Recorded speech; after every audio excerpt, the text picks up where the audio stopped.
Hai, apa kabar semua saudara? Selamat datang dalam YouTube channel segmen Kerinduanku. Saya berdoa firman hari ini boleh menjadi berkat, kekuatan, damai sejahtera, penghiburan, bahkan pertolongan bagi saudara.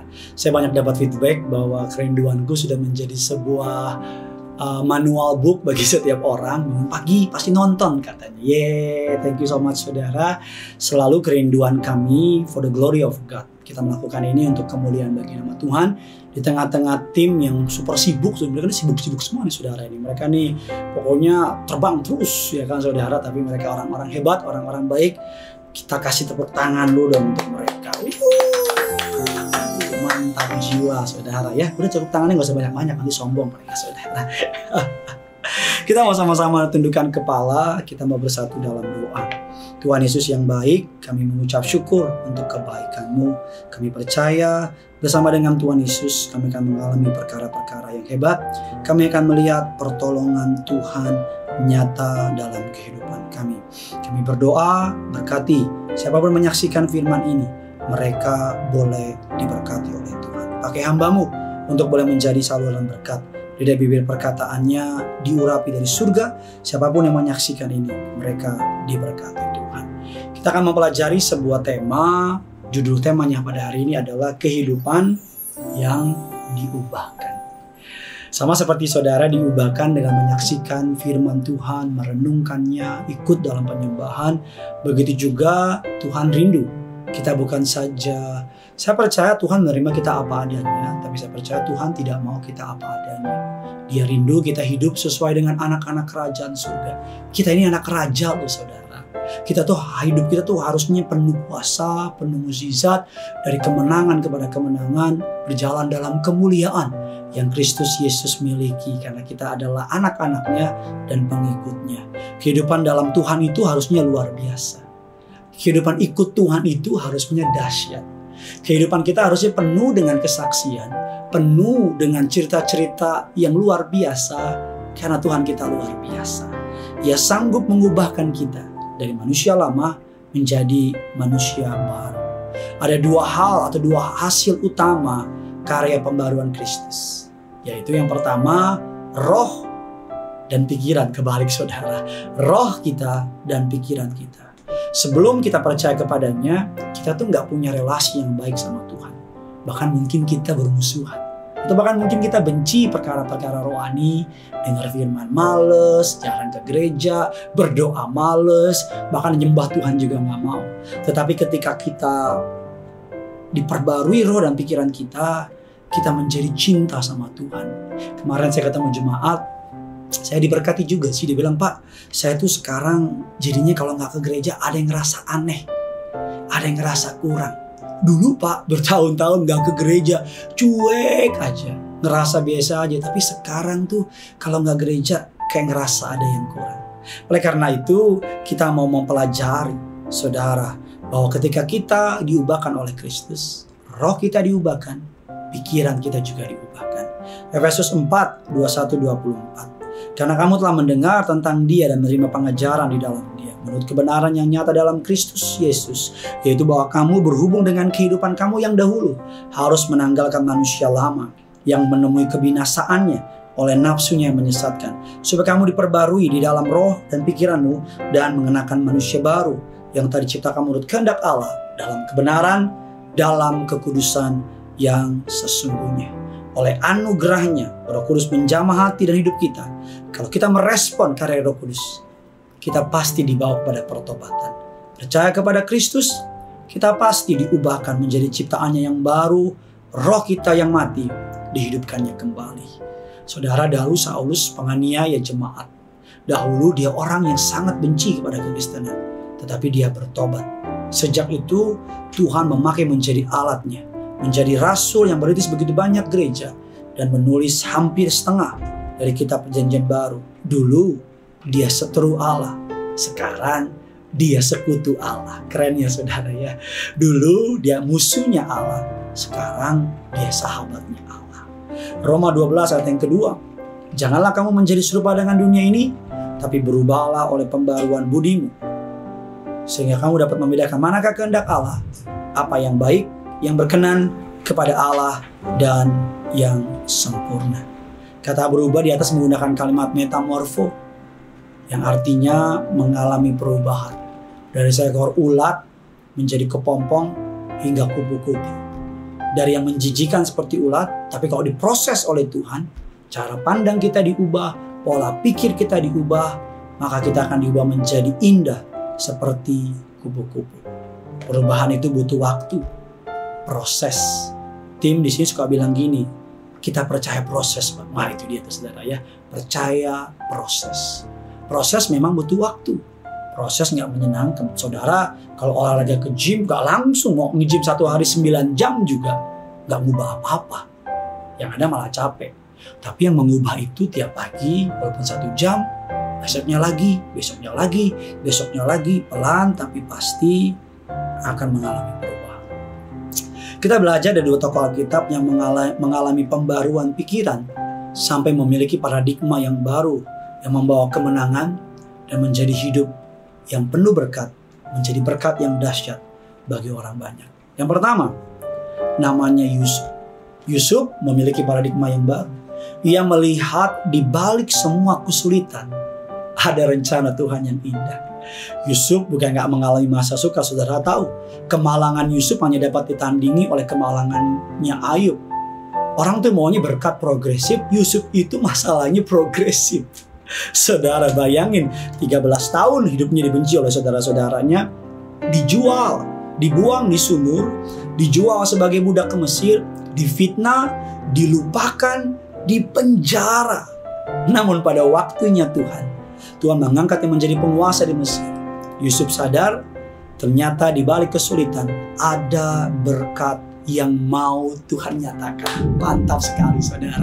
Di balik kesulitan ada berkat yang mau Tuhan nyatakan.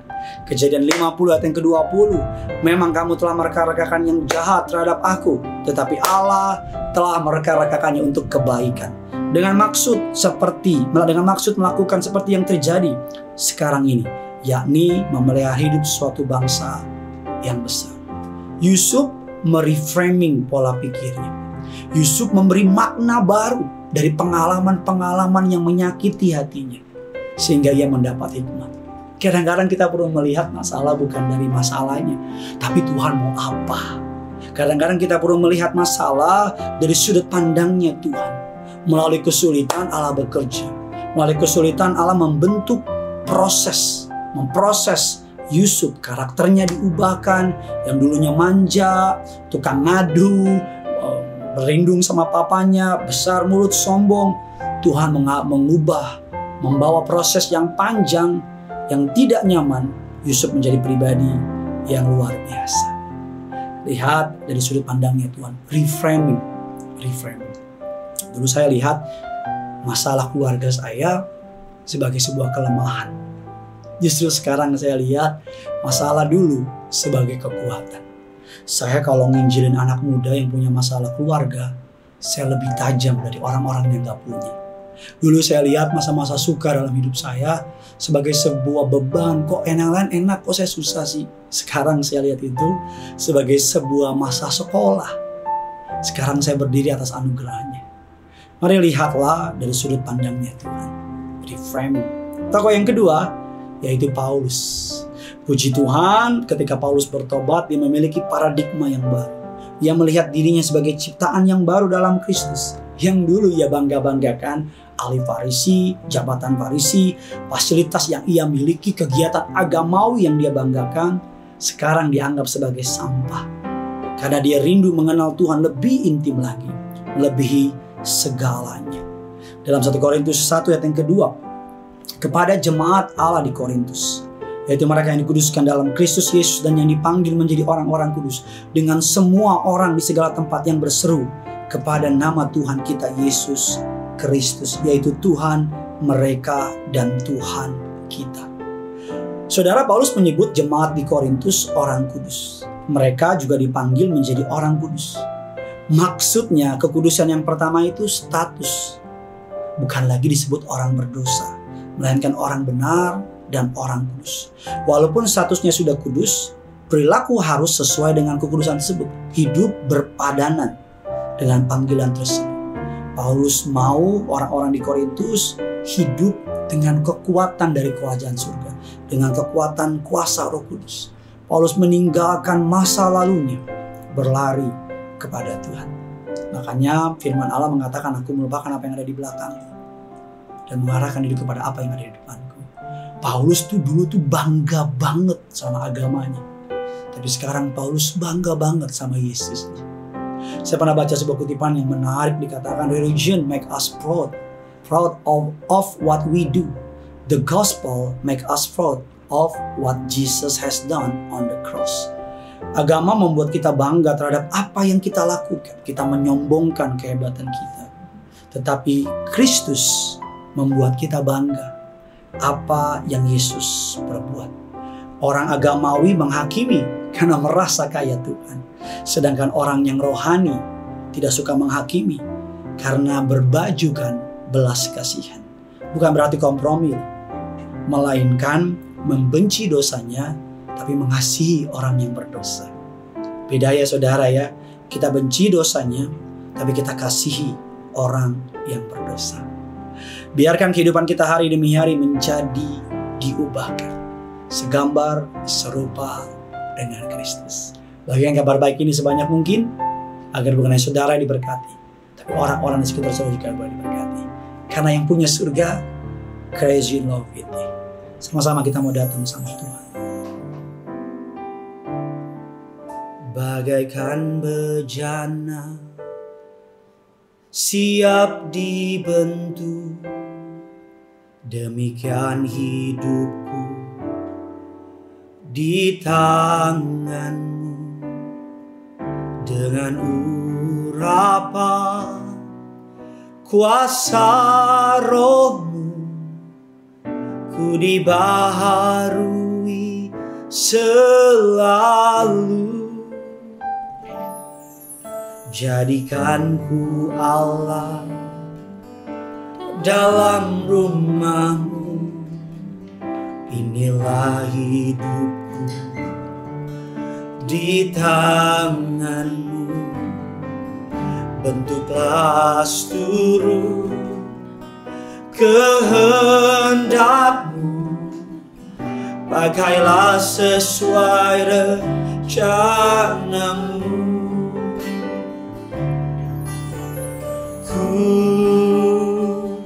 Mau sepertimu Yesus,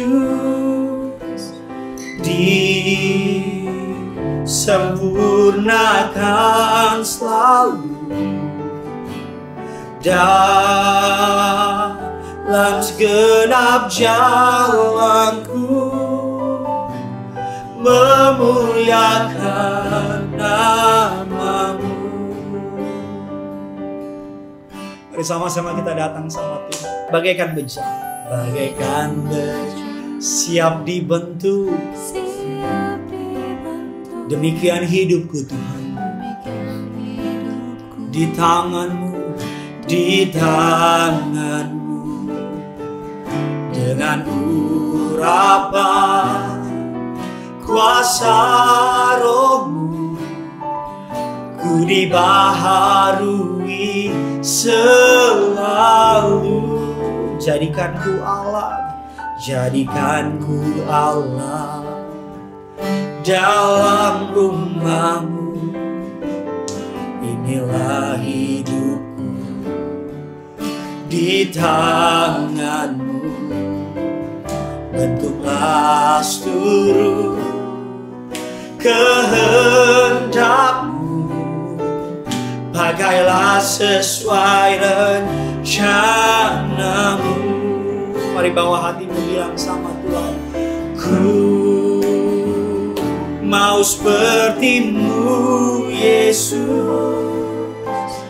disempurnakan selalu dalam segenap jalanku, memuliakan namamu. Ku mau sepertimu Yesus, sempurnakan selalu dalam segenap jalanku, memuliakan namamu, memuliakan namamu, memuliakan